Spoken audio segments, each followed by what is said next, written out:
what we do know is that in many places, and look, at the end of the day, medical staff do their best, and there are examples of brilliant, amazing care all over this country and great hospitals and so on. But at the end of the day, patients are really suffering as a result. I want to talk now to Jude Byrne, who's an NHS patient in Worcestershire. Good morning to you. Good morning. So, Jude, you are an NHS patient. What is your experience?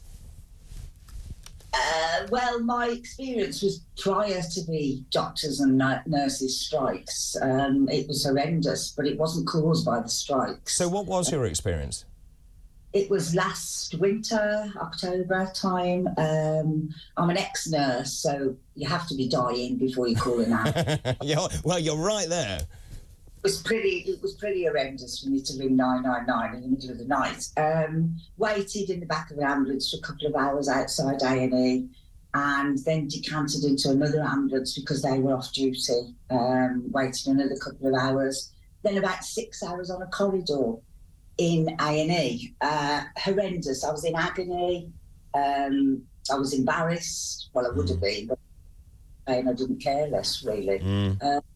Like a war zone. It was absolutely horrendous. But I must add that the local hospital that I would have been taken to has been closed, has been downgraded, shall I say. Yeah.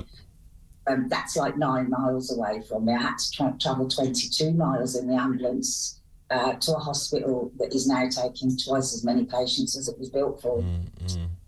Not really. And I think it's worth pointing out, and I'm so sorry you went through that, and it's worth pointing out, isn't it, that I think it's the indignity and the fear as well. If you're sitting in the back of an ambulance and then you're transferred to another ambulance, then you're on a trolley in a hospital corridor, which are very uncomfortable at the best of times. And I've seen it myself. I've had family members who've been through exactly the same thing. You're an ex-nurse. So did you see, I mean, my experience when I've been in is the doctors and nurses are run ragged. There aren't enough of them.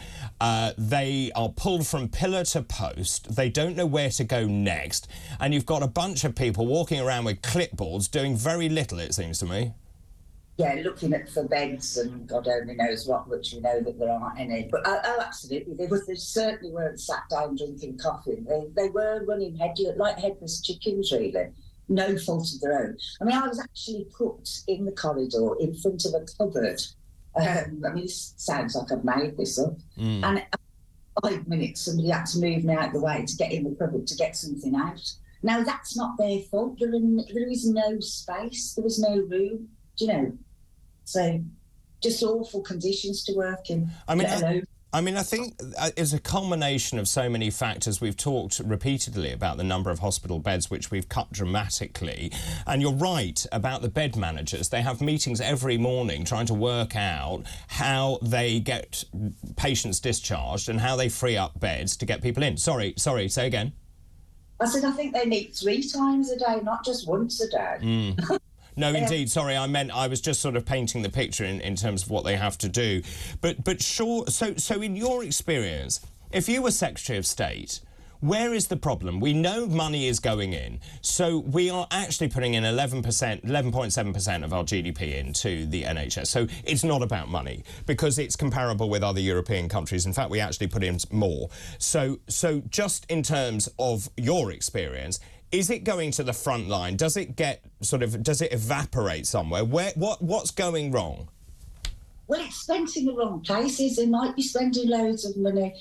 £400 million on consultancies in 1 year. I mean, you know, and I mean, anybody who's worked in the NHS has been privy to consultancies being brought in at some time or another. It's just like waste everybody's time. They come out with a report, nobody takes any notice of it. It's usually a load of rubbish because it's done by somebody who doesn't understand the system. But you pay the consultancy and off you pop, and there's another load of money wasted. It's wasted. I could actually sort loads of things out for them overnight. I mean, how many Secretary of States have we had? More than I can remember, to be honest. Jude, I think you should go in there. I think you should go in there and sort it out. Clearly, you know more than the current Secretary of State.